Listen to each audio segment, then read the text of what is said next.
Some people may find it hypocritical that I've expressed in the past I'm not interested in CarPlay coming to Teslas. I think Tesla doesn't need it. Tesla has an amazing software team, and the operating system they've already baked into there seems to take full advantage of the hardware, and I'm totally okay if my Tesla never has CarPlay. But simultaneously, I'm also very excited and very pumped once Aptera said on their latest online webinar that they plan to incorporate Apple CarPlay support as well as Android Auto into their vehicles. And in case you weren't aware, the Aptera is the only other EV on the market that I have a reservation for, okay? I never reserved a Cybertruck, I never reserved a Rivian, and I don't plan to, but I did put in my order for an Aptera because I just love the efficiency, I love the design, I love the solar charging and everything, and now there's a greater chance of a vehicle that I one day may own with CarPlay support. And I've messed around with CarPlay on existing vehicles in the past, so I'm roughly aware of what it's capable of, and I honestly think that the CEO, Chris Anthony's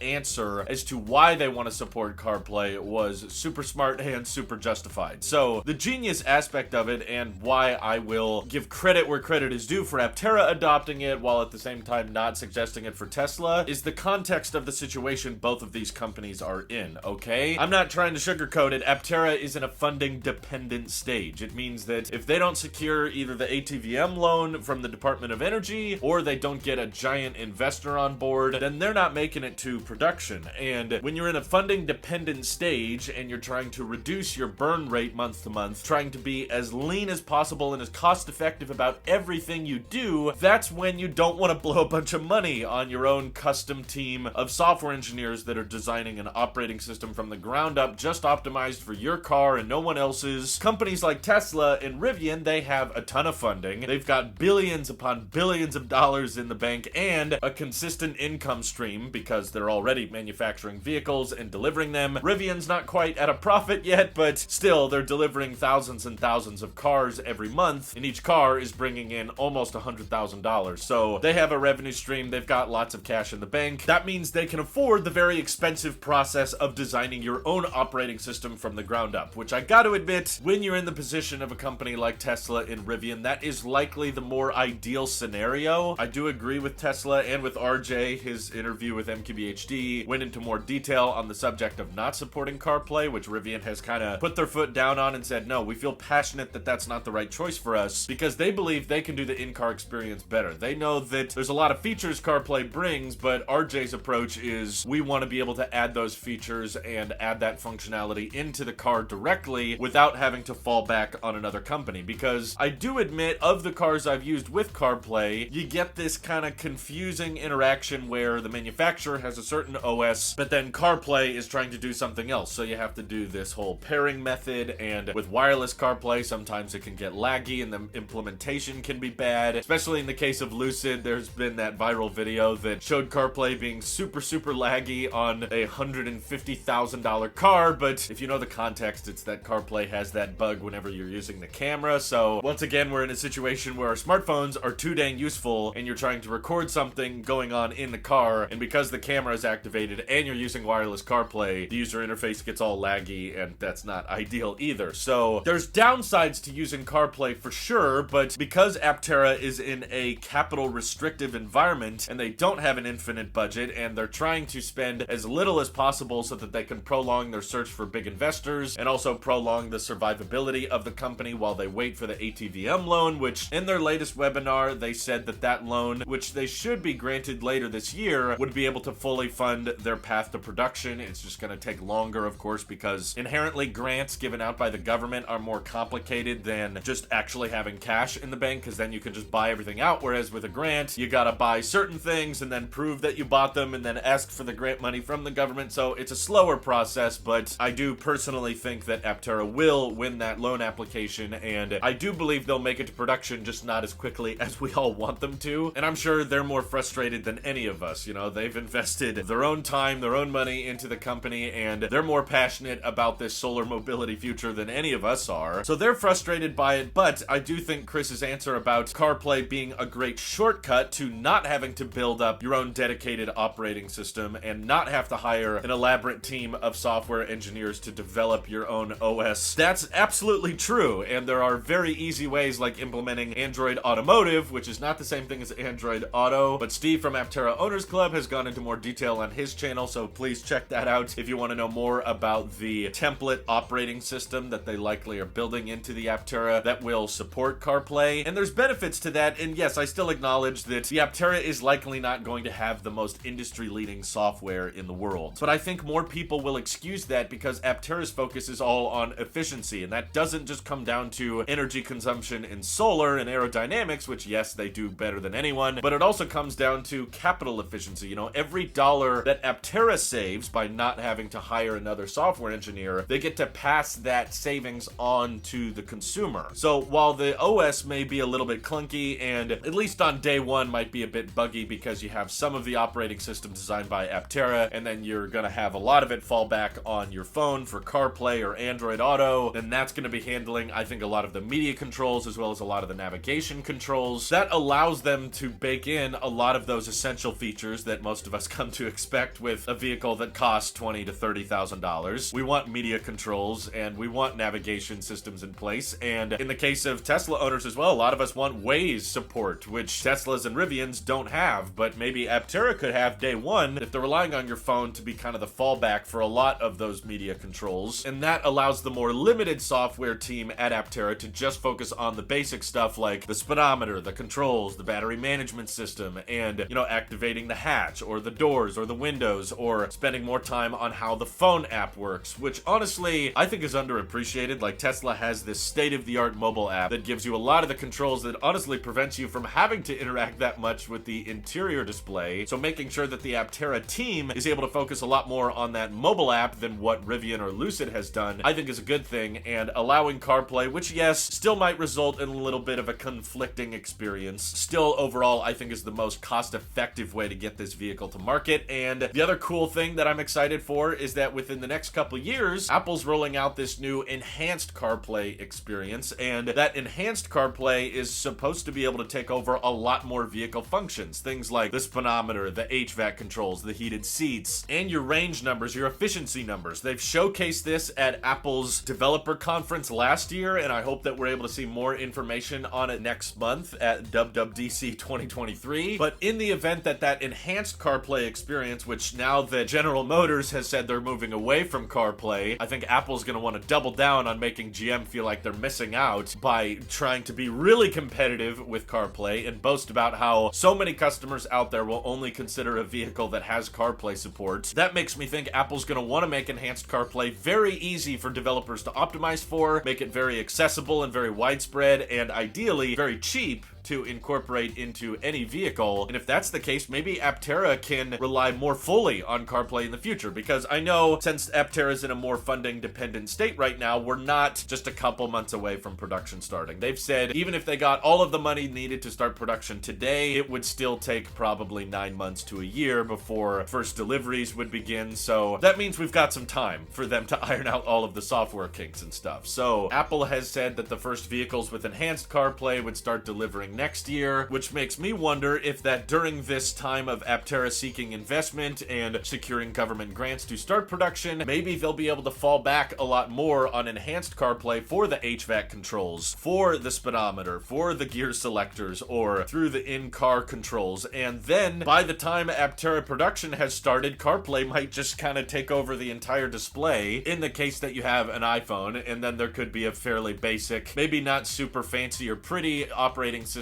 for people who don't have an iPhone or don't have an Android with Android Auto compatibility, but that's not very common. But there needs to be obviously a very basic kind of core operating system to interact with before you pair your phone to the car. But I do agree with a lot of people's mentality that like our entire lives now are powered by these phones. They have our texts, they have our calendars, they have our route plans, they have our email, and there's so much customization and there's so much user input that we give our phones, and allowing that handshake to go on between the car that we're driving and the phone in our pocket enables a lot of functionality and convenience that is absolutely missed out on these cars that are not rocking CarPlay. Even though I do think if you have a really solid internal software team, you can emulate a lot of that functionality, like how Tesla, they can access your text, they can access your calendar and automatically plan routes, and you can share routes on your phone to the Tesla app on your phone, and then those routes will show up on the the in-route navigation. I think the other issue, especially when it comes to Tesla as well, is they care a lot about this full self-driving stuff. So their whole display has all of this screen space designated to the full self-driving visualizations. How do you make that work in conjunction with CarPlay? I'm not too sure, but Aptera I don't think is too focused on having those full self-driving visualizations, at least right now. So just letting CarPlay take over the entire display, I think is actually a pretty likely scenario, with Apple getting more aggressive with what CarPlay is capable of, and I think that makes the Aptera an even cooler vehicle to look forward to. Letting your phone take full control of that display and letting Aptera put more of that capital towards making the vehicle cheaper and turning a profit once production does officially begin. But what do you guys think? Is adopting CarPlay and Android Auto the right move, the wrong move? Feel free to let me know down in the comments below. And thank you to everybody supporting this channel directly. Seriously, helps us out a ton. And just as a reminder, I have actually lowered some of the prices for the channel memberships recently, in case some of you want to downgrade or some of you are interested in supporting. Now there's cheaper tiers that bring those member perks to more people, because there's a lot of behind the scenes content I do where I ask for opinions on what videos to make next, and if there's more people expressing their opinion on what this channel should cover, that helps me know what to make first. So thanks again to everybody supporting, and thank you all for watching. Have an excellent rest of your day.